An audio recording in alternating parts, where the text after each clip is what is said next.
आनंद लो प्रतिदिन जीवन का में आपका स्वागत है। मेरी बात सुनने के लिए धन्यवाद। आज मैं आपको अपने बहुत प्रिय विषय के बारे में बताना चाहती हूँ। आज का विषय है अपनी स्वतंत्रता। हमारा व्यक्तित्व परमेश्वर द्वारा दी गई एक भेंट है। हमारे साथ बने रहिए। इस शक्तिशाली शिक्षा का नाम है स्वयं को पहचानिए। मुझे विश्वास है कि यीशु ने हमें इस बात की स्वतंत्रता दी है कि हम अपने आप को पहचान सकें। कई व्यक्ति हैं जो दूसरों की तरह बनने में अपने आप को पीड़ा देते हैं। दूसरे व्यक्तियों के साथ अपनी तुलना ना करें। दूसरे व्यक्तियों के प्रतिस्पर्धी ना बने। उनकी अच्छी चीजों को देखते हैं, फिर अपनी ओर देखते हैं, तब आप अपनी कमियों से दुखी होते हैं क्योंकि आप उनकी तरह अच्छे नहीं हैं। आप उनके समान नहीं हैं। आपके पास वो वरदान नहीं है जो उनके पास है। आपके पास उनकी तरह योग्यता नहीं है। जो वो कर सकते हैं आप नहीं कर सकते।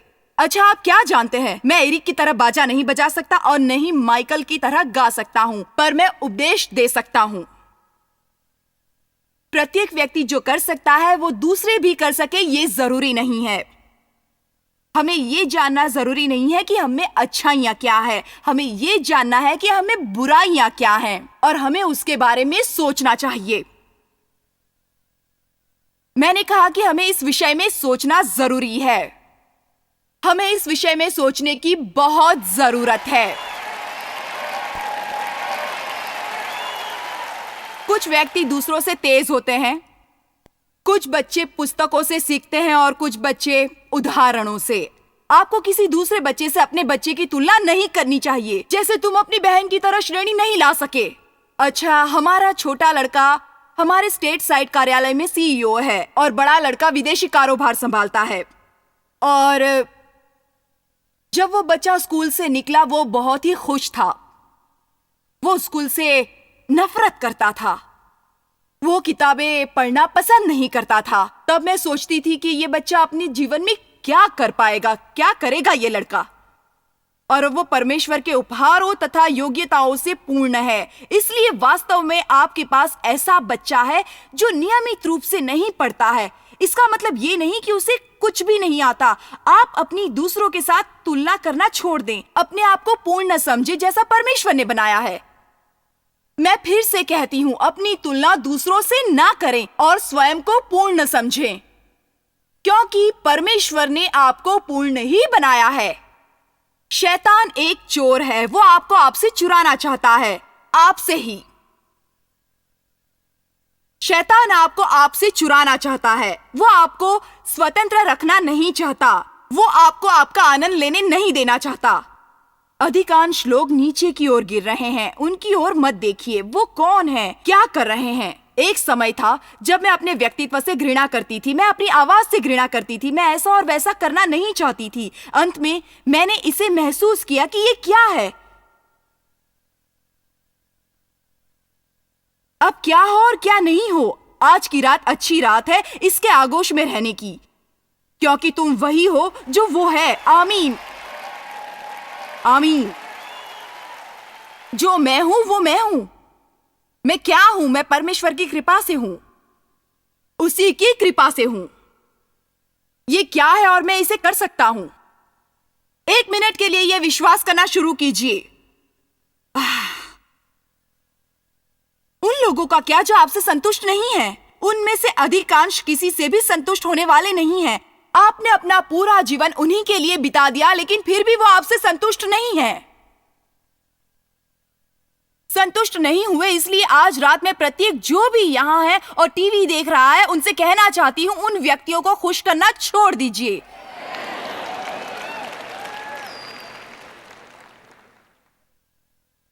और स्वयं का आनंद उठाइए। जब आप स्वयं खुश रहना शुरू कर देंगे, तब आप स्वयं खुश रह सकेंगे और तभी आप दूसरों को भी खुश रख सकेंगे। जटिल होना छोड़ दीजिए, तभी आप खुद को दूसरों से कम जटिल पाएंगे।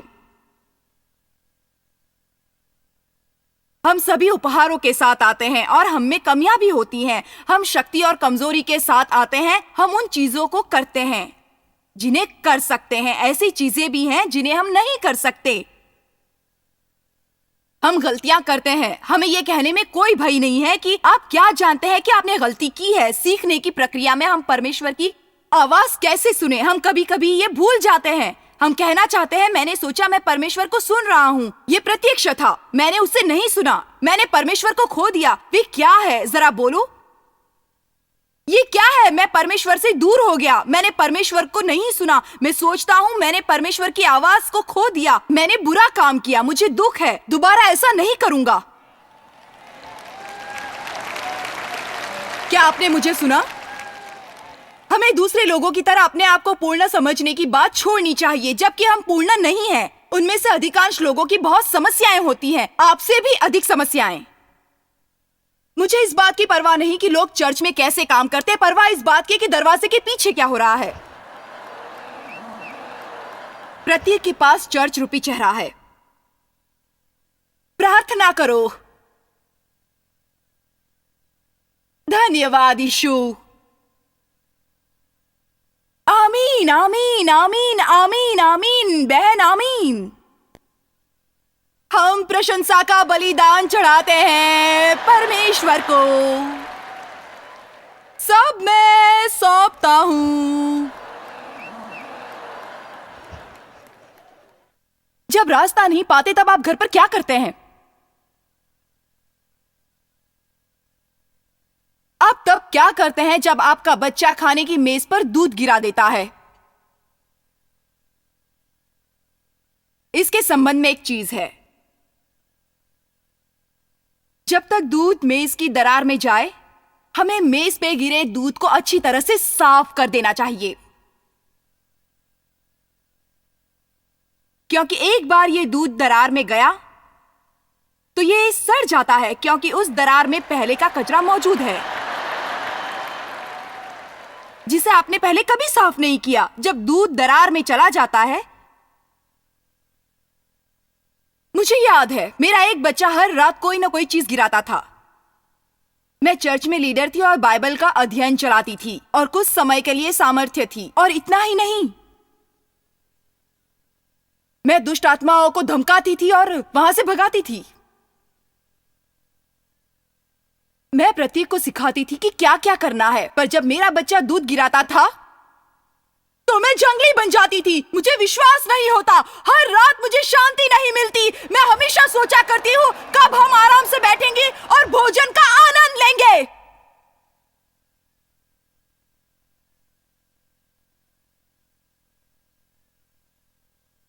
तब मेरे बच्चे शैतान जा चुका होता था।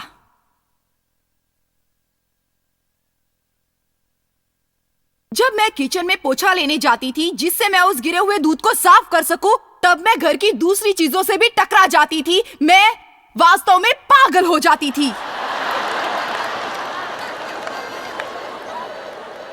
मेज पर गिरा हुआ दूध पाए के जरिए नीचे आ रहा था, इसलिए मैं उसे साफ करने के लिए मेज के नीचे गई। मेरे एक बच्चे की लात मेरे सर पर लगी। मैं विवश थी।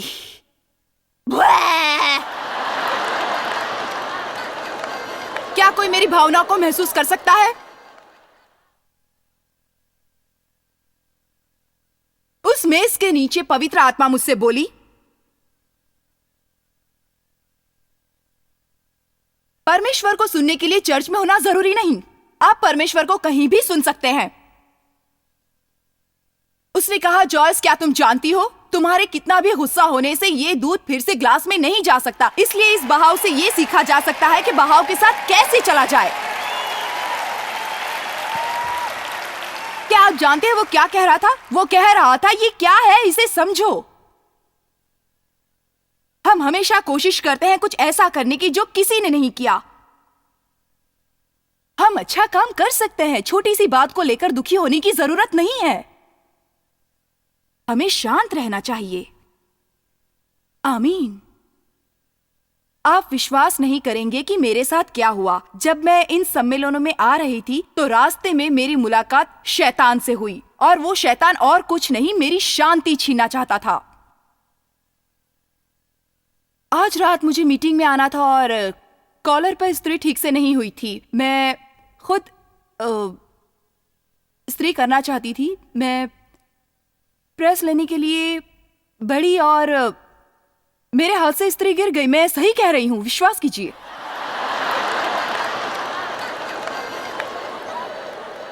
6:30 थे, मुझे इसकी जरूरत थी। हम अपनी प्रेस साथ ले जाते थे, इसलिए मैं होटल गई और वहां की प्रेस ली और कपड़ों पर प्रेस की। मैंने नहीं समझा कि ये कैसे हुआ। जब आप उसमें पानी डालते हैं तो पानी वापस आपके कपड़ों में आ जाता है, लेकिन ऐसा हुआ नहीं। आखिर समस्या क्या है? आप इस्त्री में पानी डाल रहे हैं और वो भाप के रूप में बाहर आ जाता है। नहीं, आप अपने कपड़ों पर प्रेस करते हैं तो अगली चीज आप जानते हैं, अब आपके कपड़े गीलापन ले रहे हैं।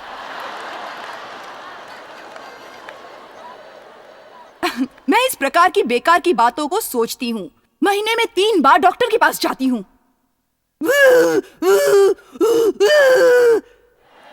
और फिर से डॉक्टर के पास जाती हूँ। मैं कहती, आप मेरी मदद करें, मेरे साथ कुछ गलत हो रहा है। वे कहते थे तनाव में तनाव दे रहे हैं, मैं बीमार हूँ। मैं उनसे कहती, मैं बीमार नहीं हूँ, आप मुझे बीमार बना रहे हैं। ठीक है, तो मैं बीमार हूँ।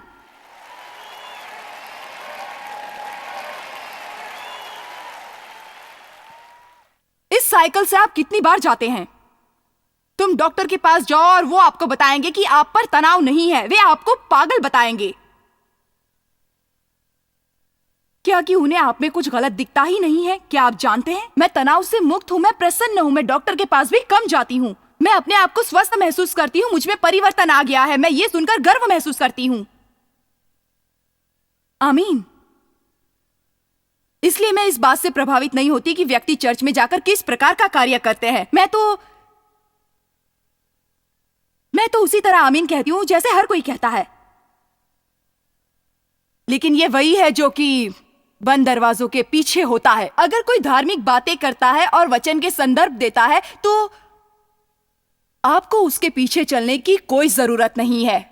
आपको परमेश्वर के सामने जीने की जरूरत है और यह सोचना छोड़ना होगा कि दूसरा क्या करता है। आपको किसी अन्य से अपनी तुलना करने की जरूरत नहीं है। आपको अपने आप में सीधे परमेश्वर के सामने रखने की जरूरत है। इसलिए मैं ऐसा कहती हूँ। पहला शमूएल 17:37 देखें। पहला शमूएल 17:37। मैं विश्वास करती हूं कि परमेश्वर हम सबको राजा बनाने के लिए अभिषेक करना चाहता है। बाइबल कहती है कि हम परमेश्वर के प्रति राजा और याजक हैं। जब मैं कहती हूं कि प्रत्येक का राजा बनने के लिए अभिषेक होगा, तो इसका क्या मतलब है? मेरा मतलब है कि जो भी वास्तविकता है वो परमेश्वर ने आपको दी है। आपको अपने अधिकारों के साथ चलना चाहिए। आपको ऐसा करना चाहिए जो परमेश्वर को प्रसन्न कर सके। आपको राजा होने में असफल नहीं होना चाहिए। आपको अपना साम्राज्य नहीं खोना चाहिए। आप दूसरों की तरह बनने की कोशिश करते हैं इस हद तक कि परमेश्वर आपसे यह कहता है कि मैं तुम्हारा उपयोग करना चाहता हूं, लेकिन तुम नहीं हो, इसलिए दूसरे को चुना। पहला शमूएल 17:37। दाऊद ने कहा, यहोवा जिससे मुझे सिंह और भालू दोनों के पंजे से बचाया है, वे मुझे उस पलिश्ती के हाथ से भी बचाएगा। शाऊल ने दाऊद से कहा, जा, यहोवा तेरे साथ रहे। अब दाऊद जवान हो गया। परमेश्वर के सामने पूरा बचपन चरवाहे की तरह बिताया। उसे परमेश्वर पर भरोसा था। गोलियत इज़राइल की सेना के विरुद्ध आ रहा था। उसे सभी शक्तिशाली मानते थे। बड़े बड़े सैनिक और शक्तिशाली सैनिक भी उससे कांपते थे। दाऊद की उससे तुलना करो। देखा जाए तो दाऊद कुछ भी नहीं था। कुछ लोगों के साथ अपनी तुलना करो तो हम उनके सामने कुछ नहीं होते। लेकिन सही परीक्षा तब होती है जबकि कोई व्यक्ति कुछ करना चाहता है। यहां सभी सैनिक अपने शस्त्रों के साथ मौजूद है और बड़ी बड़ी बातें कर रहे हैं, ब्ला ब्ला ब्ला ब्ला। उनमें से कोई कुछ नहीं कर पा रहा है। और छोटा दाऊद जो मैदान में मौजूद है, जो भेड़ चराता है तथा यीशु से प्रेम करता है, परमेश्वर की प्रार्थना में गीत लिखता है, भजन गाता है, वो कहता है मैं उसे हरा सकता हूं। सब कहते हैं तुम उसे नहीं हरा सकते, लेकिन उसे विश्वास है कि वो ऐसा कर सकता है। सब कहते हैं कि नहीं, तुम ऐसा नहीं कर सकते। उसने कहा, वो कौन शेर है जो मेरे विरुद्ध है, मैंने उसे हरा दिया है। वो कौन भालू है जो मेरे विरुद्ध है, मैंने उसे हरा दिया है। और राजा शाऊल उसे जाने की अनुमति देता है और कहता है, जाओ, परमेश्वर तुम्हारे साथ है। तब शाऊल ने अपने वस्त्र दाऊद को पहनाए और पीतल का तोप उसके सिर पर रख दिया और जिलम उसको पहनाया। तब दाऊद ने उसकी तलवार वस्त्र के ऊपर कसी और चलने का यत्न किया। उसने तो उसको न परखा था, इसलिए दाऊद ने शाऊल से कहा, इन्हें पहने हुए मुझसे चला नहीं जाता, क्योंकि मैंने इन्हें नहीं परखा है। और ये कहकर दाऊद ने उन्हें उतार दिया। कभी कभी व्यक्ति इच्छा करते हैं मुद्दे करने की, लेकिन आप इसे अपने तरीके से नहीं करते हैं। अंत में शाऊल ने कहा, मैं तुम्हें अनुमति देता हूं, पर तुम्हें मेरा कवच पहनना होगा और मेरी नीति से ही युद्ध करना होगा। दाऊद ने कहा, नहीं कर सकता। इस बात के लिए मुझे अभिषेक नहीं किया गया है। जिस बात के लिए किसी और को अभिषेक किया गया हो वो मैं नहीं कर सकता, क्योंकि दूसरे लोगों की तरह कुछ करना ये हमारे विषय में नहीं है। ये तरीके या रूप या सूत्र के बारे में नहीं है। ये विषय है कि परमेश्वर किसके साथ है और किसके साथ नहीं है, कौन उसका अभिषिक्त है और कौन नहीं है। सबसे बुरी बात यह है कि हम परमेश्वर की कृपा खो देते हैं तो हम बीते हुए व्यक्ति हो जाते हैं।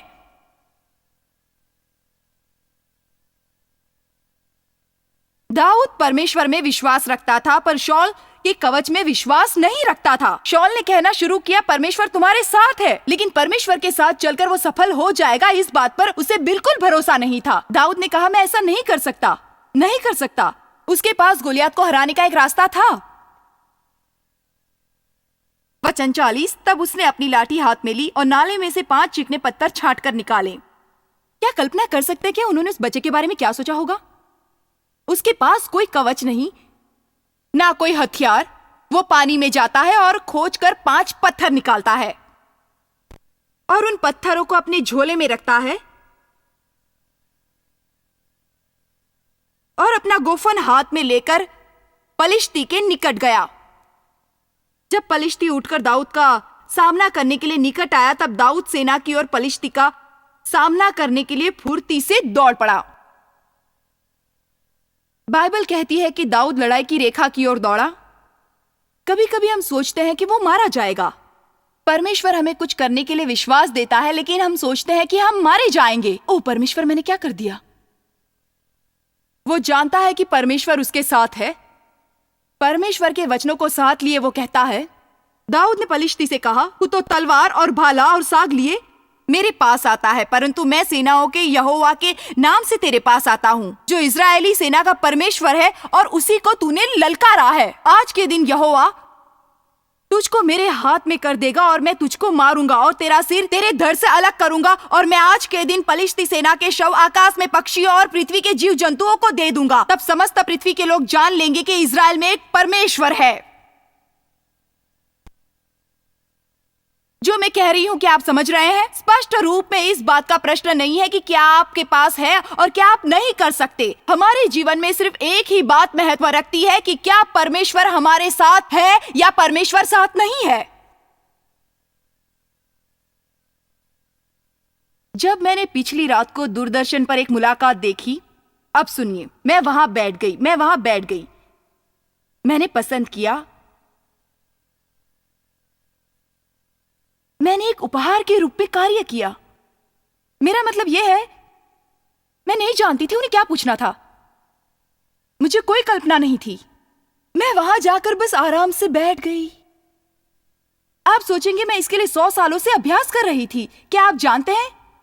आप नहीं जानते कि मैं कितनी साधारण हूँ। ये मुझे डराता है जब मैं सोचती हूँ कि मैं कितनी साधारण हूँ और मैं सामान्य हूँ। अगर मैं बैठती हूँ और मैं सोचती हूँ कि मैं क्या क्या नहीं कर सकती। ओह नहीं, वहां बैठकर लगता है जैसे 14 बोतल गोलियां खा रखी हूं।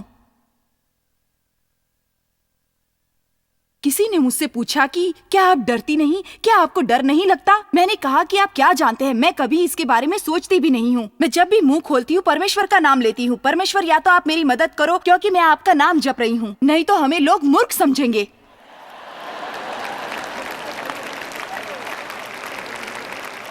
जब हम ये जानना चाहते हैं कि हमारे पास बेकार बातों का गुच्छा है, प्राकृतिक चीजों का गुच्छा हमारे पास है, मैं कहती हूँ ईश्वर के लिए ऐसा सोचना छोड़ दीजिए। ना मेरे पास कोई शिक्षा है, ना मेरे पास धन है और ना कोई सहायता करने वाला है। आपके पास परमेश्वर है। वही आपकी पूरी जरूरत है। जब परमेश्वर ने यहोशू को बुलाया तब जानते हैं परमेश्वर ने उससे क्या कहा? परमेश्वर ने कहा तुझे मूसा की जगह लेनी होगी। यही कहा परमेश्वर ने। मूसा एक नेता था। मूसा मर चुका है। अब मैं चाहता हूँ कि आप जाओ और उसने जो किया उसे खत्म करो। क्या आप जानते हैं परमेश्वर ने उससे आगे क्या कहा? परमेश्वर ने कहा कि तुम बिल्कुल वैसा ही करो जैसा मूसा ने किया। उससे मूसा ने ऐसा करने को नहीं कहा था। उसने कहा कि मैं मूसा के साथ था, इसलिए मैं तुम्हारे साथ भी होऊंगा। आगे बढ़ो, आज रात को इसे प्राप्त करेगा।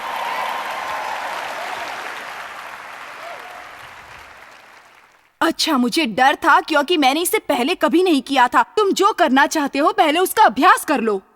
परमेश्वर की व्यवस्था में इस तरह से कार्य नहीं होता। यहाँ भरोसे से कदम उठाओ। इसे नाव से बाहर कदम रखना कहते हैं।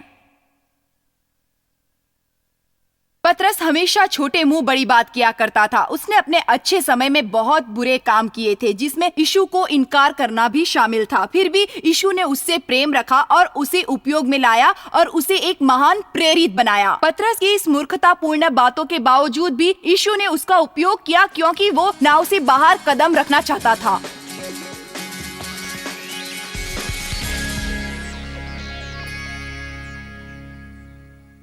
मैं आपको दूसरों से अपनी तुलना न करने के लिए प्रोत्साहित करना चाहती हूँ और ये निर्णय कीजिए कि आप बहुमूल्य व्यक्ति बनने जा रहे हैं जैसा कि परमेश्वर ने आपको पैदा किया था।